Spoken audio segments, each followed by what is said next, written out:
Clonagem vindo do Imperador só poderia ser picaretagem? É, galera, pois é. Picaretagem, grande picaretagem que fizeram com o Imperador, né?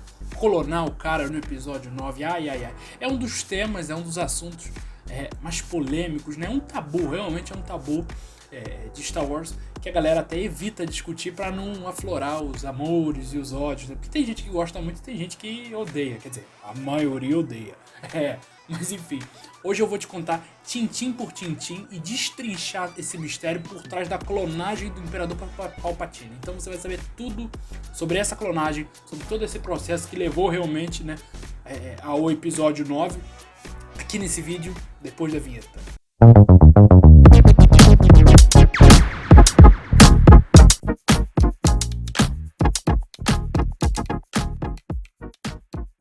Olha aí, eu não vou justificar e nem passar pano para as coisas. Eu só vou apontar fatos e em cima desses fatos, você, espectador, vai criar a sua própria opinião sobre o assunto.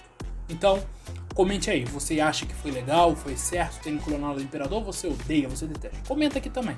Comenta aqui nesse vídeo. Mas antes da gente começar a falar sobre isso, eu te dou as boas-vindas. Seja bem-vindo ao nosso canal. Eu sou o Oliver. Se inscreva no canal, compartilhe com os amigos para eles entenderem melhor esse assunto, né? Comenta aqui o que você pensa. Enfim, curte o vídeo, se inscreve, que é muito importante pra gente atingir aí cada vez mais pessoas. E tenho certeza que com a sua ajuda, com o seu apoio, a gente vai chegar lá e vai levar o nosso canal cada vez mais longe, tá certo? Mas vamos lá, vamos começar a falar da clonagem do Imperador Palpatine, porque se você parar para resgatar, desde a Gênese, né, a Gênese do Imperador já começa na busca pela imortalidade, porque o começo do Imperador como Lord Sith, né, como Darth Sidious, realmente que é o nome Sith dele, ele começa aprendiz de Darth Plagueis o Sábio, né, Darth Plagueis, que foi um dos Lord Sith que realmente alcançou a imortalidade. O Plagueis alcançou a imortalidade, o mestre, né, do Palpatine alcançou a imortalidade, só que de maneira que ele, no corpo dele, conseguia se manter vivo para sempre. Então, ele se tornou um Sith eterno, né? Ele não poderia morrer de causas naturais. Só que ele, como diz o Chaves, ele poderia morrer de morte matada. E foi realmente o que aconteceu. O Imperador, aprendiz, até então aprendiz do Darth Plagueis, foi lá e se fodeu. Passou o sabre no Darth Plagueis enquanto ele dormia. E aí a gente já vê que já tem essa treta toda desde a origem do Palpatine, porque o Palpatine mata o Plagueis porque ele queria ser o mais poderoso. O Sith é realmente sobre isso. O Sith busca ser o mais poderoso, né? Só que o Plagueis realmente, embora tenha alcançado a imortalidade, ele falhou, né? Porque ele não se esperava, né, que fosse ser traído pelo aprendiz. Mas se você parar pra pensar, puxando outro gancho também, o Palpatine derrotar o Jedi, o Palpatine criar o Império, o Palpatine até mesmo criar a Estrela da Morte, né? Principalmente a Estrela da Morte, era tudo para que ele pudesse ter mais tempo para se dedicar às suas tramóias, às suas tramas sinistras, né? Então, a partir do momento que os Jedi estão fora da jogada, ele se torna mais livre para mexer com essas magias todas, né? Esse borogodó do lado sombrio, né? Porque ele mexendo nisso, os Jedi no caso, que existiam na época, né? Lá antes do episódio 3, né? Eles poderiam sentir realmente e entrar em combate direto e descobrir realmente quem era o Imperador, não é verdade? Então ele eliminar o Jedi é o primeiro passo. O segundo passo é criar o Império e manter as pessoas comandando o Império, e assim o Palpatine ficaria livre da política e tudo mais. A gente vê que depois, né, embora ele tenha começado como um político, como senador e depois chanceler, ele acabou se distanciando da política quando ele se tornou imperador, tanto que ele dissolveu, né, o próprio Senado. E além disso, a Estrela da Morte também era um meio de manter a galáxia com medo, né, acovardada debaixo dos pés do Império. Então, dessa maneira, com a Estrela da Morte reinando, né, era uma forma de também dar mais liberdade ao Imperador, não precisar se preocupar com as coisas do Império e poder se dedicar única e exclusivamente ao seu processo para se tornar um Sith eterno, né? Agora, para a gente falar sobre isso também, né, a gente pode resgatar que o Imperador, ele era um cara poderoso, ele era um cara inteligente. Só que a forma como ele alcançou a imortalidade, que é uma forma diferente do Darth Plagueis, foi da seguinte forma, com o apoio da ciência e da magia Sith, né? Então, ele misturou esses dois fatores, diferente do Darth Plagueis, né? E conseguiu realmente se tornar imortal. Pra gente resgatar, né? No episódio 6, quando o Darth Vader joga o Imperador do Fosso na Estrela da Morte, o que ele faz? Ele usa o poder da força, o poder do lado sombrio, transferência de essência, né? Então, ele transfere a alma dele para um outro corpo. Então, dessa maneira, criando corpos, criando clones, é que o Imperador se mantém eterno. Porque, diferente do Plagueis, que se manteve eterno no próprio corpo, ele não. Ele criava corpos e ia transferindo sua alma de um corpo para outro. Essa era a ideia do Palpatine.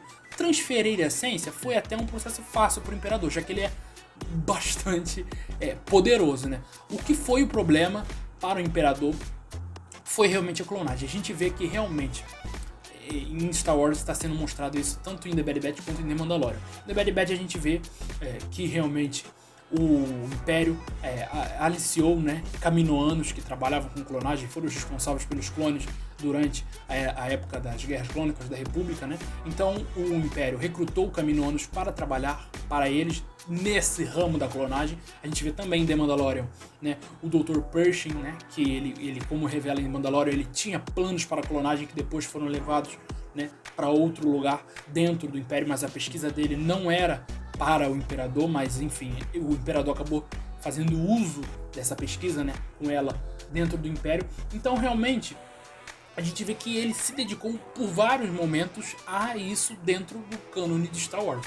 Realmente isso é um fato. Mas o que realmente possibilitou o retorno do Imperador depois de sua aparente morte foi os estudos, né, as experiências dos Sith Eternos, né, da turma que estava lá em Exegol trabalhando. A gente não sabe há quanto tempo aquela turma de Exegol estava trabalhando com o Imperador. A gente sabe que ela já estava trabalhando antes, né, durante o período da trilogia clássica. A gente só não sabe quanto tempo ela já estava ali. Mas enfim, os cultistas Sith, né, foram que realmente conseguiram replicar os genes do Imperador Palpatine. Eles criaram um corpo idêntico do Imperador, só que quando o Imperador transferiu sua essência, né, transferiu sua alma para aquele corpo, o corpo não resistiu, né? Por isso que a gente vê o Palpatine em estado cadavérico, né, em Ascensão de Skywalker, porque ele se tornou uma deformidade tão sombria, né, do lado negro da força, que nenhum corpo conseguia contê-lo, né? Nenhum corpo conseguia segurar aquele. Por isso que ele tá daquele jeito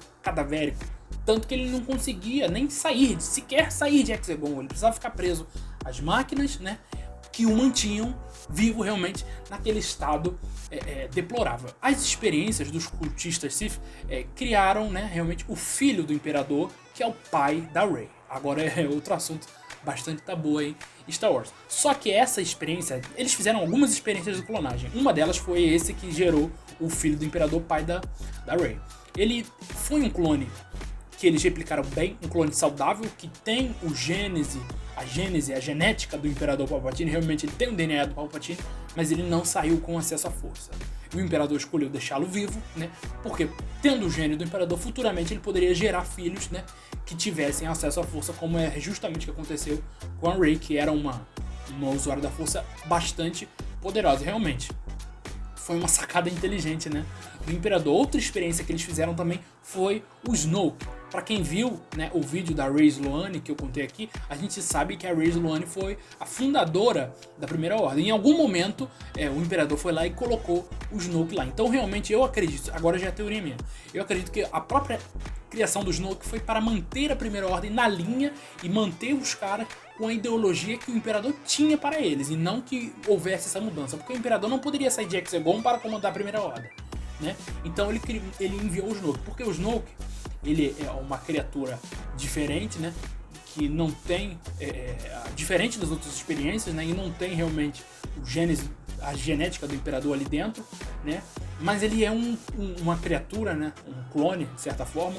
que tem acesso à força. Então, ele tendo acesso à força, ele poderia facilitar que o Imperador pudesse manter a Primeira Ordem na linha, né, manter a Primeira Ordem segundo o que ele acreditava que deveria realmente acontecer. E é o que eu falei, deformidade do Imperador que a gente vê depois é justamente isso. Ele se tornou uma criatura tão sombria que nenhum corpo poderia mantê-lo, né, ali, senão com a ajuda das máquinas e tudo mais. Depois ele vai conseguir, né, através da Díade da Força, mas aí a Díade da Força é assunto para outro vídeo.